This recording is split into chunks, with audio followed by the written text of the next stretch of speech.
বুট polish লাগবে, বুট polish. আচ্ছা, বাচ্চাটা কার? আমার বোন।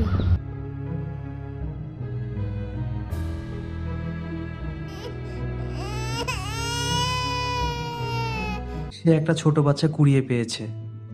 আসলে এরা কেমন মা, যারা নিজের সন্তানকে রাস্তায় ফেলে দেয়?